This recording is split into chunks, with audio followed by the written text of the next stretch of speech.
The Tin Man reveal for me, I was like, whoa. I don't know how you did this, but you rendered the skin in such a way that it looked like real skin. It looked like she actually is just green, and Yes. it didn't look like face paint, it didn't look cakey, and it also reflected beautifully in the light like actual skin as well, which I just found so fascinating. I love that you went for like the neon undertones and things like that, because I think that really brought the skin to life as well. Without the neon, it wouldn't have worked, because we've done so many trials already, you know, alcohol-based, or different cream-based, everything.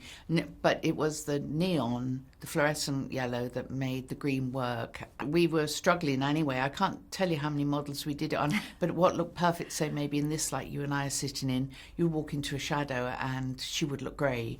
You know, so it was the reflective quality within that product. So designing something new for the market that had never been used as a base before saved our bacon. Yes. And we did tests in the early days where Pablo Visual Effects did just Cynthia. We filmed her without anything. He did her green and I did her green, and then we put them up on a massive screen, and we all, John Chu and Alice and the DP and everybody sat there and looked and said what works and what doesn't. What do we lose in visual effects and what do we lose in makeup, and gain each way.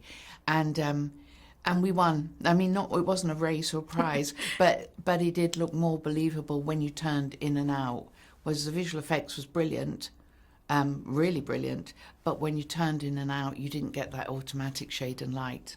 That's something I noticed, and I think especially when there was like pink lighting on her face in the new film. Yeah. And I was just amazed that the green still read as green, and it was so dimensional. Yes. Very beautiful work. The lashes that Ariana is wearing as Glinda. Yes. Oh, I just think they were a wonderful choice. Like, they were very doe-eyed, but they still almost gave her this like winged lash effect. Like, was that a difficult thing to sort of find the right balance on? It was really interesting that you noticed, because it was one of the changes that we chose for going from Wicked 1 to Wicked for Good, was we didn't change her foundation or her eyeshadow or anything, but we framed her eyes much stronger. Yes. Within the density in the lashes and the stronger line. And of course, Ari has, like you say, did you use the word doe eyes? I Yes. mean, really deep, strong eyes, so she could really take it. And it did give her a really different quality. I can't say it aged her, it matured her. Yes. That's what I'd say, it matured her. No, but I have to say, Ari, she is truly amazing. She recognises what works. She recognises stuff that you say is good, or she also recognises if you suggest something and it's not right for her as her Galinda. And she was always open to suggestion and had a million great ideas, as did Cynthia. These are the two makeups that, for me, I was most excited to see. So we meet two new characters in this film, and that is the Tin Man and the Scarecrow. And I was really fascinated by like the prosthetics that I could see and how long these makeups took, and if you just have anything interesting about these to say, really. Yeah. Well, as you know, I work with Mark Coolio a lot, who co-designed on the looks with me for that, along with John Chu and Mark Platt's input. The narrative very early on was that it must still be Fierro and Bock. Whatever you do with the prosthetics, and I know you know from your talents and knowledge, prosthetics can easily remove the performance from the audience by being a bit too heavy or a bit too distracting. So hard to believe you'd have to do a Tin Man and a Scarecrow, totally practical. Nothing was done in post, very little was done in post, just inside the mouth and that, but do them totally practical and then still leave the performance to come through, have the prosthetics so thin you can see the face movement and you're not distracted by Scarecrow's nose because you're looking deep into his eyes like Elphaba is, or Tin Man's tears down the metal, or, you know, whether it went rusty as he cried, and small things like that, you know, that his nose is the spout of a teapot and his ears are the handles of a jug. It's all those finer details that I think make him perfect, make him accessible, but give you something that you can go back and back and back and keep looking and finding. I did notice on a behind the scenes, was Cynthia wearing ear prosthetics? Yes, because she has about 36 piercings. Oh, wow. And, I mean, though we can and have often covered piercings in the past by just using some wax or whatever one might need to fill them, but knowing this was going on for such a long length of time, Cynthia had used earpieces before. Wow. And didn't want to do, and rightly so, this length of film where all her piercings would be filled and then re-pierced every day. So we put little savers in. I mean, you have pierced, so you know what I mean. Tiny little flat savers, and then she had a prosthetic ear put on every day. And then, of course, it's airbrush green. So, but as you also notice, lots of the hairstyles don't, a bit like your hair, doesn't reveal the ears fully anyway. So sometimes it's only a tip, but most of the time it was just the top.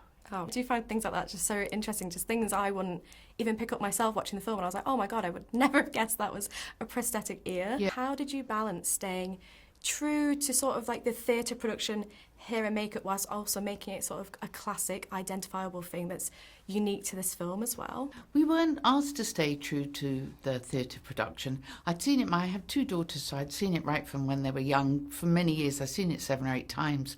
So I knew the look of the show quite well. We could take anything we liked from there visually because it belongs to Mark Platt, but we couldn't take anything we wanted from the Wizard of Oz because that's a totally different entity.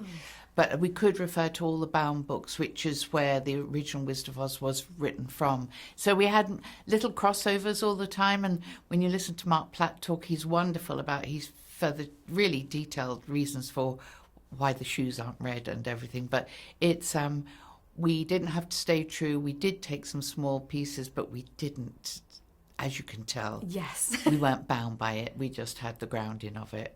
And hopefully we took it somewhere that made it new and original. Oh, I absolutely agree. I feel like it feels like very much its own entity. I am not someone who would normally watch a film like this, but I watched it and I found myself crying because I was like, wow, it just feels so immersive, and I feel like the makeup is just, I mean, obviously that's something I would notice, but the makeup and the hair, and even down to all of the background actors, like all of them had their own hair and makeup and it was all individual. It's just an immense scale, a lot of work for you.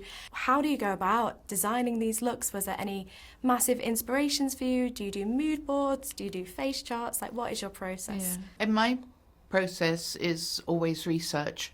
And as you can tell, historically, it's often where your research begins to start anyway. So once people label this a fantasy film, but the truth is it's a timeless film. It's not really fantasy. We've tried to keep everything very grounded. I mean, we do have a blue horse and we do have a green woman, but it's which is fantasy. But it has to connect emotionally with the audience. John Chu very much in the very early days, the decision was made that the Munchkins would be real people, accessible people, that people would be able to relate to them, to Bok. You know, the Munchkins look was decided before Bok was cast, but nevertheless, one would never have narrowed Bok into a corner if it didn't suit him. We'd have developed and found something else. But they were very important. They were textured and layered, and using red heads was my thoughts because you've got 200 colours, so you get variation. And the texture in the red hair of the natural curl was very earthy, and they are farming people, so they were tanned, textured, curly-haired, brown-eyed in general, and you could say quite rounded people, whereas later on with our Emerald City we went to quite statuesque. We didn't cast for size ever. We cast across the board, but you could give images with what you do to them, with what Paul Taswell did and myself. You could create an overall quality of style with every person in the world. I love that. I feel like the world building was really effective, and you can see there's been a big collaboration between, you know, hair and makeup and the set designers and everyone on set, and it was just truly magical to see. And it's really interesting the things you pointed out, and it's just little things that probably viewers maybe like would subconsciously notice, but like that's how you know you've done a good job, when it's not like blaringly obvious, but it's like these subtleties in the makeup and the hair that kind of like make everything come together. And then it's just the continuity of the makeup, like making sure the eyebrows in the correct position. And I noticed there was a stencil for the freckles as well. We used, yes, in the early days when we were testing on models before we even had Cynthia, I had some freckle stencils, which you often use in just general in the industry. It's quite a youthful thing to have freckles.